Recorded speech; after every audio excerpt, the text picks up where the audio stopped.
Assalamualaikum warahmatullahi wabarakatuh. Perkenalkan, nama saya Yuli Maulana dengan NIM 12020501333 dari kelas 3D Pendidikan Matematika. Di sini saya akan menyampaikan materi secara singkat tentang perubahan entropi, kemudian disertai contoh soal dan juga latihan soal. Selamat menonton!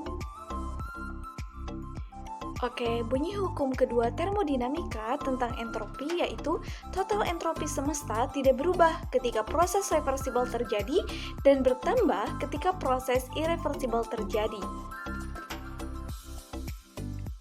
Reversibel adalah proses yang dapat dibalik arahnya, sedangkan proses irreversibel adalah proses yang tidak dapat dibalik arahnya. Entropi atau dilambangkan dengan S adalah ukuran ketidakteraturan suatu sistem. Semakin besar ketidakteraturannya, semakin besar entropinya.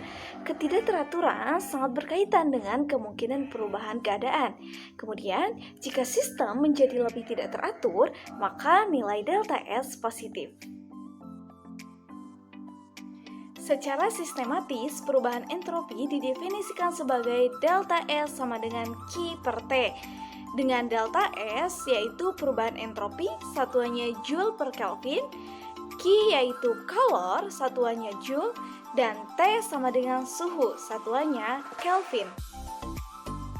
Kemudian untuk perhitungan perubahan entalpi, yang pertama ada proses fisis tanpa disertai perubahan fasa secara reversibel. Yang kedua ada proses fisis disertai perubahan fasa secara reversibel. Yang ketiga ada proses fisis disertai perubahan fasa secara tidak reversibel. Dan yang keempat ada perubahan entropi pada reaksi kimia. Oke, selanjutnya mari kita ke contoh soal.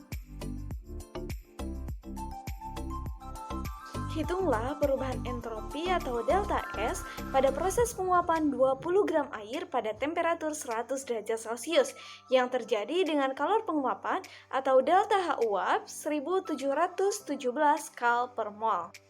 Oke, sekarang mari kita jawab soal nomor 1 dari latihan soal pertemuan 10. Diketahui massa air itu 20 gram. Kemudian massa molekul relatif dari air sendiri yaitu 18 gram per mol.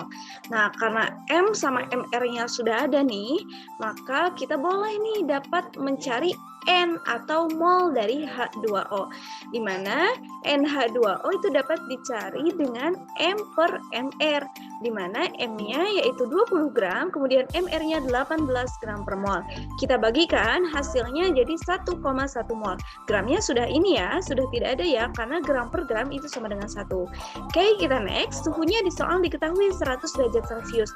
Karena masih Celcius, kita rubah nih ke Kelvin dengan cara ditambah 273. Hasilnya yaitu 373 Kelvin. Kemudian di soal delta H uapnya diketahui 9717 kal per mol. Karena yang akan kita cari itu karena kita harus mengetahui Q. Nah, Q ini dapat dicari dengan cara delta H dikali NH2O, di mana delta H-nya yaitu 9717 kal per mol, kemudian NH2O-nya yaitu 1 kali 1 mol, dikalikan hasilnya jadi 10.688,7 kalori. Molnya ini sudah dibagikan ya, hasilnya 1, maka tidak ditulis lagi molnya. Oke, next. Yang ditanyakan itu delta S atau perubahan entropi.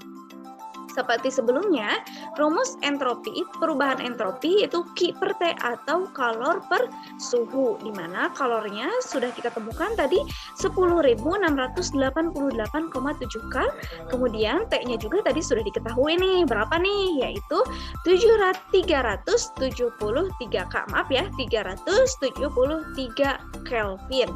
Nah, kita bagikan hasilnya jadi 28,66 kal per K. Karena satuannya masih kal per K, nah kita rubah nih ke Joule per K, begitu ya. Karena satuan dari perubahan entropi itu Joule per K, begitu ya. per K, nah menjadi Joule per K itu harus dikali 4,187. Maka 28,66 dikali 4,187 hasilnya 120,37 Joule per K. Jadi, perubahan entropi pada proses penguapan adalah 120,37 Joule per Kelvin. Begitu ya.